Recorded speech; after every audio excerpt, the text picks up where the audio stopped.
Malar's kitchen பார்க்கும் உங்கள் அனைவருக்கும் என்னுடைய அன்பான வணக்கம். இன்றைக்கி சளி இருமல் இதெல்லாம் க்யூர் பண்ணக்கூடிய ரொம்ப ஈஸியான சிம்பிளான மிளகு குழம்பு எப்படி செய்யுதுன்னு பார்க்கலாம். காய்கறி இல்லாத நேரங்களில் வீட்டில் செய்யக்கூடிய ஒரு அருமையான குழம்பு இது. இதோடைய சுவையும் வாசனையும் அவ்வளோ அருமையாக இருக்கும். வாங்க இந்த சூப்பரான மிளகு குழம்பு எப்படி செய்யுதுன்னு பார்க்கலாம். மிளகு குழம்பு பண்ணுறதுக்கு முதல்ல மிக்ஸி ஜாரில் ஒரு 3 டேபிள் ஸ்பூன் அளவுக்கு மிளகு சேர்த்துக்கிறேன். சேர்த்தாச்சு. இது கூடவே ஒரு சின்ன துண்டு இஞ்சி சேர்க்குறேன். அப்புறம் கொஞ்சம் கருவேப்பிலை, அவ்வளோதான். சேர்த்துட்டு கொஞ்சமாக தண்ணி ஊற்றி இதை கொஞ்சம் நல்லா பேஸ்ட்டாக அரைச்சிக்குவோம். நல்லாவே பேஸ்ட்டாக அரைச்சாச்சு.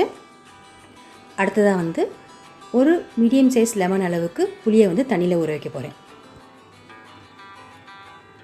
ஊற வச்சு இது நல்லா கரைச்சி வச்சுக்குவோம்.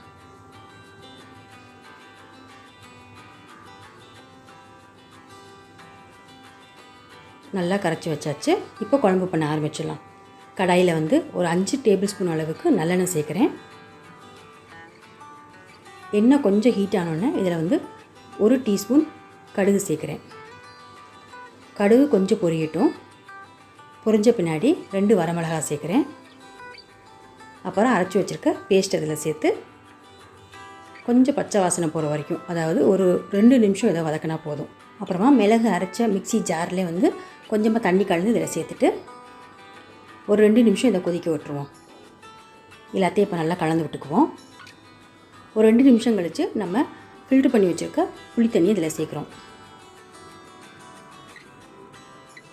சேர்த்துட்டு 1/2 டீஸ்பூன் மஞ்சள்தூள் சேர்க்குறேன். 1 டீஸ்பூன் மிளகாய் பொடி சேர்க்குறேன். அப்புறம் குழம்புக்கு தேவையான அளவு உப்பு இதையும் சேர்த்துட்டு நல்லா கலந்து விட்டுட்டு இது நல்லா கொதித்து வற்ற விட்டுருவோம். அப்படியே குழம்பு நல்லா கொதித்து திக்காக வரணும். மிளகு குழம்புக்கு நல்லெண்ணெயே சேர்த்துக்குங்க. ஏன்னா மிளகு கொஞ்சம் காட்டமாக இருக்கும். அதனால் நீங்கள் நல்லெண்ணெய் சேர்த்துக்கிட்டிங்கன்னா அவ்வளோ காரம் தெரியாது. இப்போ பாருங்கள், கொதித்து கொஞ்சம் திக்காக வர ஆரம்பிச்சிருச்சு. மஞ்சத்தூள், மிளகாய்த்தூள், புளியோட பச்சை வாசனைலாம் போயிட்டு நல்லா குழம்பு கெட்டியாக வர ஆரம்பிச்சிருச்சு. இப்போ இதில் 1 டீஸ்பூன் அளவுக்கு வெல்லம் சேர்த்துக்கிறேன். வெல்லம் சேர்த்துக்கிட்டிங்கன்னா மிளகு குழம்பு ரொம்ப காரம் தெரியாது. சேர்த்துட்டு நல்லா மிக்ஸ் பண்ணிவிட்டு நம்ம ஊற்றின எண்ணெயெல்லாம் மேலே பிரிஞ்சு வரணும். அது வரைக்கும் இதை வற்ற விட்டுடலாம்.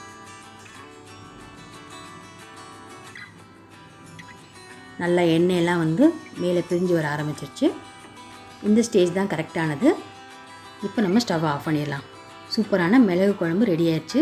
வீட்டில் காய்கறி இல்லாத நேரங்களில் இந்த மிளகு குழம்பு செஞ்சு சாப்பிட்டு பாருங்கள். கண்டிப்பாக உங்களுக்கு ரொம்ப பிடிக்கும். அடிக்கடி செய்வீங்க.